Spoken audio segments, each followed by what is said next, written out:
JEE main ఫలితాల్లో ముగ్గురు తెలంగాణ విద్యార్థులతో 100% తో తెలంగాణ ఫస్ట్ నారాయణదే. ఎలక్ట్రిసిటీ బిల్ మనందరికీ తెలుసు, అది ప్రతి నెల 10వ తారీఖు నుంచి 20వ తారీఖు లోపల పే చేయాల్సినటువంటి అవసరం ఉంటుంది. కానీ కొన్ని సందర్భాల్లో పెద్ద బిల్లు కావచ్చు, చిన్న బిల్లు కావచ్చు, మనం ఏంటంటే మర్చిపోతాం. మనకున్నటువంటి ఈ బిజీ స్కెడ్యూల్స్లో కావచ్చు, లేకపోతే ఉన్నటువంటి వాళ్ళ డైలీ యాక్టివిటీస్లో కావచ్చు, బిజీగా ఉండి ఒక్కోసారి మర్చిపోతుంటాం.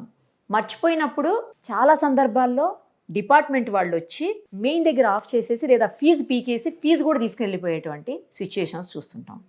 కానీ నిజానికి ఎట్టి పరిస్థితుల్లోనూ పవర్ బిల్లు పే చేయలేదని ఆఫ్ చేసేటువంటి రైట్ డిపార్ట్మెంట్ వాళ్ళకు కూడా లేదంట. ఇందులో నిజమెంత? ప్రముఖ హైకోర్టు అడ్వకేట్ సుంకర నరేష్ గారిని అడిగి తెలుసుకుందాం. నమస్తే అండి. నమస్తే అండి.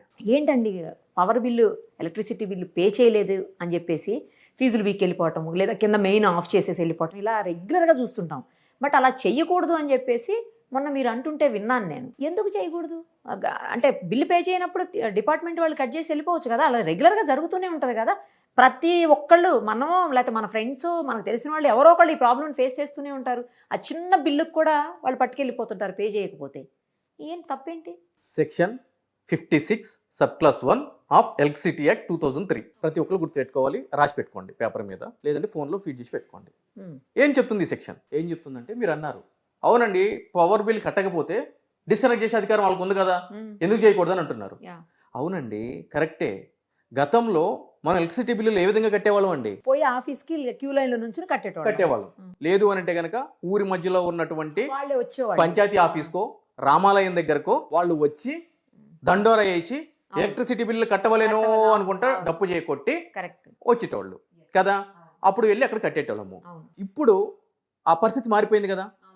ఫోన్ పేల ద్వారా, జీపేల ద్వారా, ఆన్లైన్లో సంబంధించినటువంటి సైట్కి ఈ విధంగా, అంటే డిఫరెన్స్ మోడ్ ఆఫ్ పేమెంట్స్ ద్వారా బిల్ డెస్క్ అని ఉంటుంది, బిల్ డెస్క్ వాళ్ళదేనండి. సో దీని ద్వారా మనం కడుతున్నాము. అయితే కట్టినప్పుడు ఏం జరుగుతుంది అని అంటే కనుక, చాలా సందర్భాల్లో మనము బిల్ పేమెంట్ చేస్తున్నాము. కొన్ని టెక్నికల్ రీజన్స్ వల్ల మనం కట్టినటువంటి బిల్లుని ఎవరైతే కనుక ఈ థర్డ్ పార్టీ వెండర్స్ ఉంటారో, ఫర్ ఎగ్జాంపుల్ థర్డ్ పార్టీ అంటే వెండర్ అంటే ఎవరు? ఇప్పుడు ఫోన్పే ఉందనుకోండి, ఫోన్పేకి ఎలక్ట్రిసిటీ డిపార్ట్మెంట్కి మధ్య ఉన్నటువంటి కమ్యూనికేషన్ ఏదైతే కనుక ఉందో, మనం కట్టిన బిల్లు వాళ్ళ దగ్గర అప్లోడ్ కాకపోవడం చేత, అక్కడ అప్డేట్ కాకపోవడం చేత అక్కడ ఏం జరుగుతుంది? డిఫాల్టర్ కింద మంది చూపిస్తూనే ఉంటుంది. యాజ్ వెల్ మిగిలిన మాధ్యమాల ద్వారా కూడా, మిగిలిన ఏవైతే కనుక మీరు అన్నట్టు బిల్ డెస్క్ కావచ్చు, జీపే కావచ్చు, ఇంకా వేరే ఇతర మార్గాల ద్వారా కట్టుంటే మీరు క్లియర్గా కడతారు, మీ దగ్గర నుంచి అమౌంట్ డిడక్ట్ అవుతుంది, మీకు కట్టినట్టు కూడా రిసిప్ట్ వస్తుంది. కానీ అక్కడ అప్డేట్ కాదు, రైట్? సో ఎలక్ట్రిసిటీ మీటర్స్ అన్ని ఎక్కడ ఉంటాయి? అపార్ట్మెంట్స్ అయితే కనుక కింద ఉంటాయి, వాచ్మెన్ రూమ్ పక్కన, గేట్ బయట ఉంటాయి, లేదంటే లోపల ఉన్నా కూడా ఏంటి జస్ట్ లోపలే ఉంటాయి. అవి కూడా మాక్సిమం లోపలైతే ఉండవండి, బయటే ఉంటాయి. ఎందుకంటే కనుక బిల్లింగ్ చేసుకుని వచ్చేటువంటి వ్యక్తి ఎవరైతే ఉంటారో బయటే సంబంధం లేకుండా, మనతో సంబంధం లేకుండా బయట మీటర్ రీడింగ్ స్కాన్ చేసి తీసుకుని ఇచ్చేసి వెళ్ళిపోతా ఉంటాడు. ఫీజు పీకేటప్పుడు కూడా దాని వచ్చి ఫీజు పీకేస్తూ ఉంటాడు, ఎటువంటి ఇన్ఫర్మేషన్ ఉండదు. సో ఇంటి లోపల అయితే కనుక మీటర్లో పెట్టరు maximum. So point for consideration ఏంటంటే, మరి ఈ విధంగా మనం బిల్ పే చేస్తాము, కానీ టెక్నికల్ ప్రాబ్లం వల్ల అక్కడ అప్డేట్ కాదు. దానివల్ల ఏం జరుగుతుంది? మనం క్లియర్గా బిల్ పే చేసినా కూడా వాడికి అప్డేట్ చేయకపోవడం, వాళ్ళ దగ్గర ఉన్న టెక్నికల్ ప్రాబ్లమ్స్ వల్ల వీడికి కట్టలేదని చెప్పి వచ్చి పీకేస్తా ఉంటాడు. అవును. మరి అప్పుడు నా రైట్ ఏమైపోవాలి? నేను ఎక్కడికి వెళ్ళిపోవాలి? నిజంగా కట్టనటువంటి పరిస్థితుల గురించి నేను తర్వాత చెప్తా. నేను నిజంగా కట్టాను, మరి అప్పుడు నా పరిస్థితి ఏమైపోవాలి? దాని గురించి వెరిఫై ఎవరు చేయాలి? సో మనం ప్రజాస్వామ్య దేశంలో ఉన్నామా, రాచరిక దేశంలో ఉన్నామా? ప్రజాస్వామ్య దేశంలోనే కదా ఉన్నాం. ప్రజాస్వామ్యం అంటే ఏంటి? ఇండియన్ కాన్స్టిట్యూషన్, భారత రాజ్యాంగం, ప్రతిదీ కూడా చట్ట ప్రకారం జరగాలి. ఒక మనిషిని చంపేయాలన్నా కూడా చట్ట ప్రకారం చంపాలి. చంపడం అంటే ఏంటి? ఇక్కడ ఉరి శిక్ష. డస్ మీన్ దట్ ఉరి శిక్ష.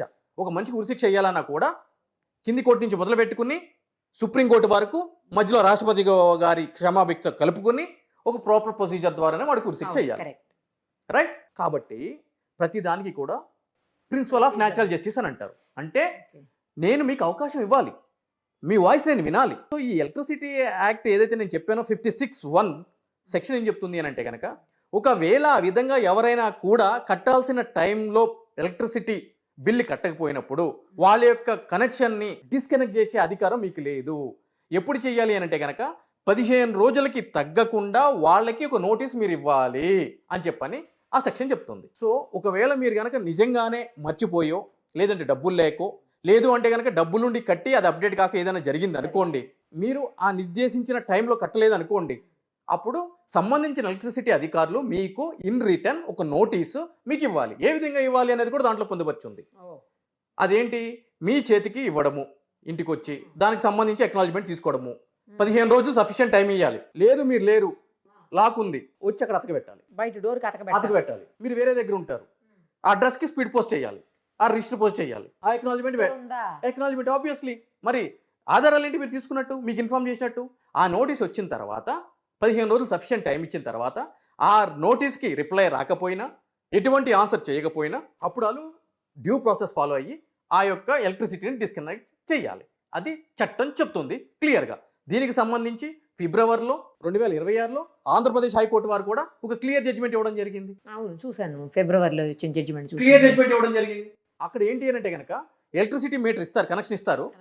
ఇచ్చిన తర్వాత వారం రోజులకి మీటర్ కనెక్షన్ డిస్కనెక్ట్ చేసి మీటర్ ఎత్తుకుపోతారు అధికారులు, ఎటువంటి నోటీస్ ఇవ్వకుండా.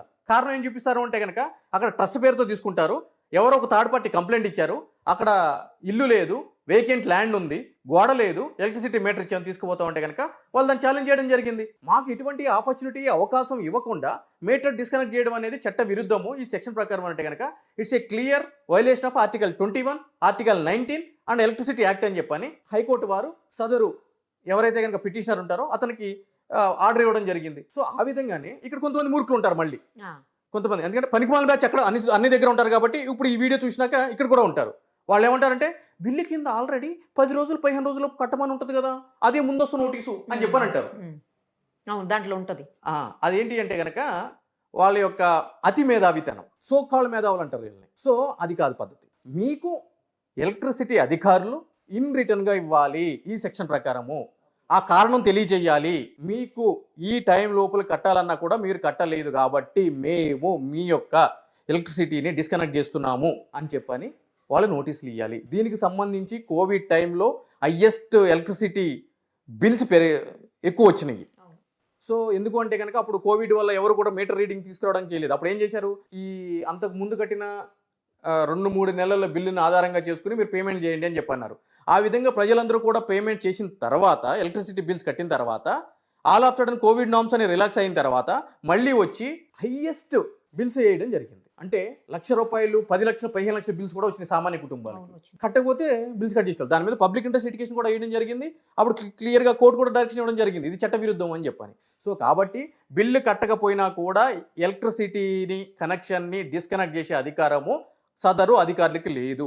ఒకవేళ ఆ విధంగా చేస్తే నాకు అర్థమైంది మీ డౌట్. ఒకవేళ ఆ విధంగా చేస్తే ఏం చేయాలి అని అంటే కనుక వాళ్ళ మీద క్లియర్గా సంబంధించిన పోలీస్ స్టేషన్లో క్రిమినల్ కేసులు నమోదు చేయాలి.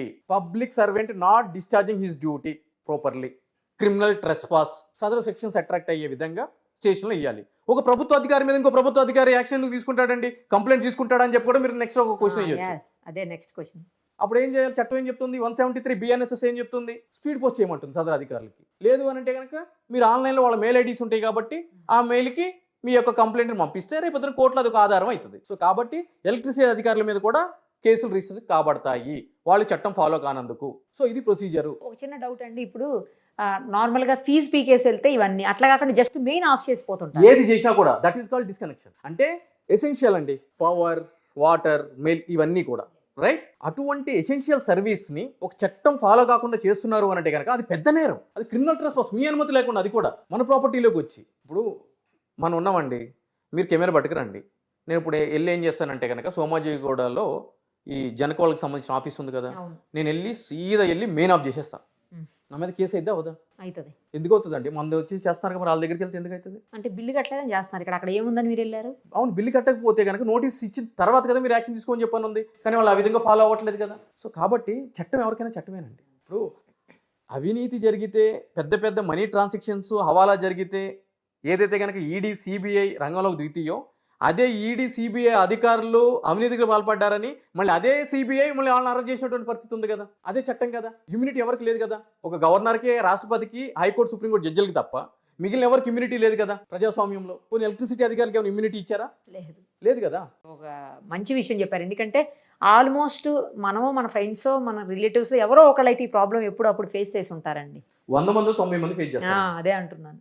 మర్చిపోయే, అది చిన్న బిల్లే కావచ్చు కానీ మర్చిపోయి కట్టకపోవటం తప్పించి చిన్న బిల్లు కూడా కట్టకపోయే పరిస్థితి ఉండదు. మర్చిపోయి కట్టకుండా ఉండేటోళ్ళు 10% ఉంటే ఆల్రెడీ కట్టిన తర్వాత అది అప్డేట్ కాకోకుండా కాకుండా వచ్చి కట్టి వాళ్ళు చేసేటోళ్ళు మిగిలిన పర్సెంటేజ్ ఆ, ఉంటారు. ఉంటారు. అది కూడా నిజం. రైట్ అండి. Thank you so much.